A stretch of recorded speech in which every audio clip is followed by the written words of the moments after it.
mengatasi lonjakan COVID pasca libur panjang. Kira-kira apa yang telah dilakukan dan akan dipersiapkan ke depan ini, minggu-minggu ke depan, menghadapi kemungkinan lonjakan COVID-19? Apakah pihak Partai Demokrat juga terus mengadakan sosialisasi dengan secara masif kepada konstituen dan kepada masyarakat pada umumnya? Apakah nanti akan mulai kemudian melaksanakan lagi kegiatan bagi-bagi masker, membagi hand sanitizer atau menyiapkan alat cuci tangan? Apakah itu nanti akan dilakukan lagi? Kan waktu itu di masa-masa awal kampanye awal pandemi selama 6 bulan kampanye anti COVID terus dilakukan. Apakah nanti akan dilaksanakan lagi nih dalam minggu-minggu hari-hari dan minggu-minggu ke depan ini? Ya, terima kasih Pak Gigi. Saya rasa ini tugas dan tanggung jawab kita semua. Sejak awal kami itu konsisten menyerukan, menghimbau, sekaligus mengedukasi dan menyalurkan bantuan. Jadi tidak bisa hanya menghimbau kemudian kita ya sudah terserah masyarakat. Setelah itu tidak mempedulikan dari mana masyarakat yang tentu banyak yang tidak mampu untuk mendapatkan alat-alat kesehatan ketika itu. Jadi setelah 1 tahun lebih berjalan pandemi COVID-19 ini, tentu kita tidak bisa secara konklusif, secara decisif mengatakan bahwa kondisinya hari ini semakin baik dan sudah pasti bisa ditemukan solusinya. Karena memang faktanya bukan hanya di Indonesia, tetapi di berbagai negara lain di dunia juga kembali terjadi lonjakan-lonjakan. Ada saja momentum-momentum tertentu yang kemudian menjadi ledakan-ledakan baru penyebaran COVID-19. Indonesia juga tidak boleh lengah.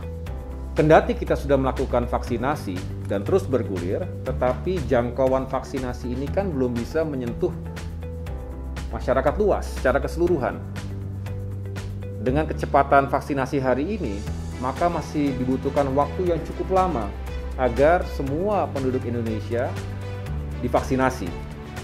Kalaupun semua sudah divaksin, karena tingkat efikasi dari vaksin Sinovac yang kita beli itu hanya di kisaran 60 sampai dengan 65%, artinya masih tersisa kemungkinan yang sudah divaksin pun, termasuk kami punya cukup banyak kenalan sahabat yang sudah divaksin 2 kali, kena juga begitu. Oleh karena itu kita tidak boleh lengah sekali lagi. Nah kemudian terkait dengan tadi yang disampaikan atau ditanyakan oleh Pak Kiki, bagaimana kita mengantisipasi jika ada lonjakan-lonjakan baru ketika libur sekolah misalnya. Nah ini juga sekali lagi menjadi tanggung jawab kita bersama. Kami sejak awal punya instruksi yang dijalankan secara nasional dengan sebutan Gerakan Nasional Partai Demokrat Lawan Corona, yang tujuan utamanya adalah sekali lagi memberikan edukasi, sosialisasi dan juga bantuan-bantuan yang bisa kami berikan kepada tenaga kesehatan dan juga masyarakat luas. Awal itu memang begitu gencar karena pada saat itu namanya masker, hand sanitizer, disinfektan, APD mahal dan langka. Tapi kini sudah semakin affordable, semakin terjangkau harga dan ketersediaannya. Tapi tetap kami akan berusaha untuk juga memberikan bantuan-bantuan yang bisa kami lakukan. Selain itu, kita juga tahu bahwa dilematisnya ketika kita berharap semua tetap mengurangi perjalanan, tetap menjaga jarak dan tentunya membatasi segala kegiatan, ada permasalahan utama yang tidak bisa kita abaikan begitu saja ketika masyarakat itu butuh bergeraknya ekonomi. Nah ini juga salah satu alasan mengapa saya sampaikan kepada jajaran Partai Demokrat, baik struktur DPP tingkat pusat, DPD tingkat provinsi maupun DPC tingkat kabupaten kota, termasuk kami punya 1.800 lebih anggota DPR dan juga cukup banyak kepala daerah yang berasal dari Partai Demokrat, agar tidak henti-hentinya mengingatkan masyarakat tetap disiplin. Itu yang pertama. Yang kedua, bagi daerah-daerah yang zonanya merah, ya betul-betul ekstra ketat. Artinya law enforcement tetap dijalankan dengan baik agar mencegah sentra-sentra berkumpulnya massa dalam jumlah yang terlalu besar. Kemudian di zona-zona yang lebih baik kondisinya, itu tentu bisa lebih baik lagi penanganannya. Dengan demikian di zona-zona yang lebih baik tersebut, maka aktivitas ekonomi bisa lebih dijalankan. Tapi itu semua membutuhkan perhatian kita semua, termasuk database yang seringkali tidak akurat. Nah, ini juga kita harus yakinkan agar jangan sampai ada penyebaran baru yang tidak diketahui atau terlambat diketahui. Apalagi kalau itu terkait dengan varian-varian baru yang baru kita dengar datang dari luar negeri. Apakah ada pesan khusus kepada pimpinan DPRD atau kepala daerah yang merupakan kader Demokrat untuk melakukan effort yang lebih keras, memberikan data COVID apa adanya, artinya jangan menutupi data. Kedua juga membantu, artinya tadi law enforcement-nya harus dalam tanda kutip diperketat dan diperkeras. Artinya ada pesan khusus dari Ketum kepada jajaran kader yang menjadi kepala daerah atau pimpinan DPRD.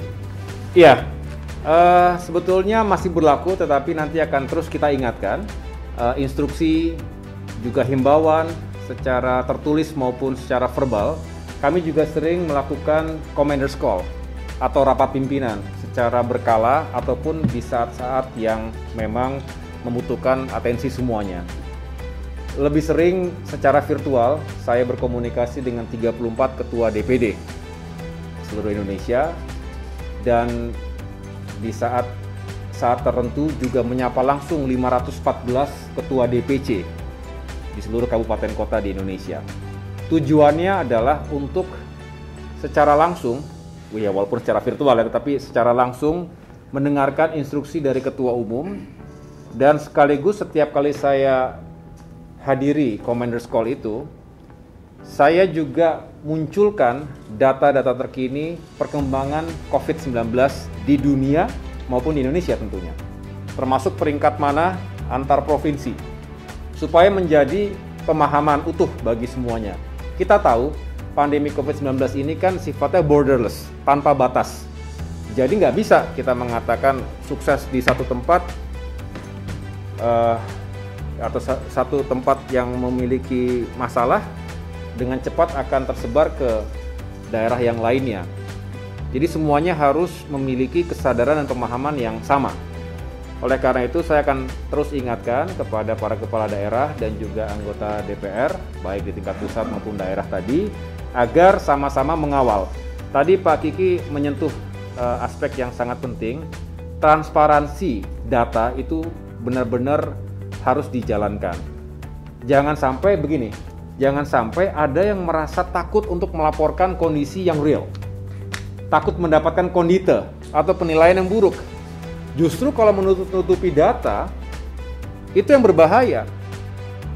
Jadi jangan sampai ada disinsentif kepada mereka yang sebetulnya justru jujur, terbuka. Ini kondisi kami, jangan langsung dibully, jangan langsung dianggap gagal. Justru mungkin memang ada ledakan penyebaran baru yang kemudian terbongkar dan harus segera ditangani daripada didiamkan ataupun pura-pura tidak terjadi. Ini lebih bahaya menurut saya. Jadi menurut saya keterbukaan dan transparansi data ini penting, dan bukan hanya di lokasi tertentu itu saja, tetapi juga harus disampaikan kepada yang lainnya, karena sekali lagi the nature of this pandemic is borderless. Jadi semua harus diberitahu agar semuanya memiliki langkah-langkah antisipasi.